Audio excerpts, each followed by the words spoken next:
আমার গুলি লাগছে। আমি তখন বললাম মামুন আগে ওরে মেডিকেলে নাও। রাজধানীর কাফরুলে গভীর রাতে গুলির ঘটনা।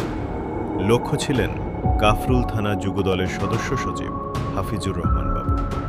তবে এই ঘটনায় প্রাণ হারিয়েছেন যুবদল নেতা মোহাম্মদ ইউসুফ। শুক্রবার রাত 11:30টার দিকে কাফরুলের 4 নম্বর ওয়ার্ডে এ ঘটনা ঘটে। প্রত্যক্ষদর্শীরা জানান, হাফিজুর রহমান বাবু সহ 7 থেকে 8 জন স্থানীয় নেতাকর্মী ওই এলাকায় অবস্থান করছিলেন।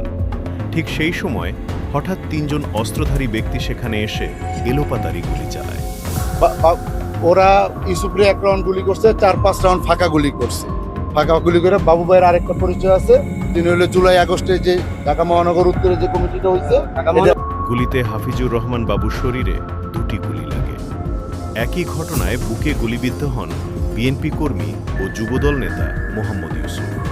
স্থানীয়রা দ্রুত তাদের উদ্ধার করে হাসপাতালে নিয়ে গেলে কর্তব্যরত চিকিৎসক ইউসুফকে মৃত ঘোষণা করেন। অন্যদিকে গুলিবিদ্ধ হাফিজুর রহমান বাবু বর্তমানে স্থানীয় একটি হাসপাতালে চিকিৎসাধীন রয়েছে। ঘটনার পর এলাকায় আতঙ্ক ছড়িয়ে পড়ে। তবে স্থানীয়দের তৎপরতায় অস্ত্রসহ একজন সন্দেহভাজনকে আটক করে পুলিশের কাছে হস্তান্তর করা হয়েছে।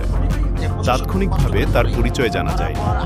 প্রত্যক্ষদর্শী ও বিএনপি কর্মী মোহাম্মদ সুজন জানান, সবকিছু ঘটে মাত্র কয়েক মুহূর্তের মধ্যে। গুলির শব্দে চারপাশে আতঙ্ক ছড়িয়ে পড়ে এবং সবাই নিরাপদ আশ্রয়ের জন্য ছুটতে শুরু করে। কাফরুল থানার অফিসার ইনচার্জ ঘটনার সত্যতা নিশ্চিত করেছেন। তিনি জানান, গুলির ঘটনায় 2 জন আহত হন। তাদের হাসপাতালে নেওয়ার পর ইউসুফ মারা যান। ঘটনার তদন্ত শুরু করেছে পুলিশ। কেন এই হামলা, কারা জড়িত, এর পেছনে কোনো রাজনৈতিক উদ্দেশ্য রয়েছে কিনা, এসব প্রশ্নের উত্তর খুঁজছে আইন শৃঙ্খলা বাহিনী। এই ঘটনার তদন্তে নতুন কোনো তথ্য সামনে এলে তা আপনাদের জানানো।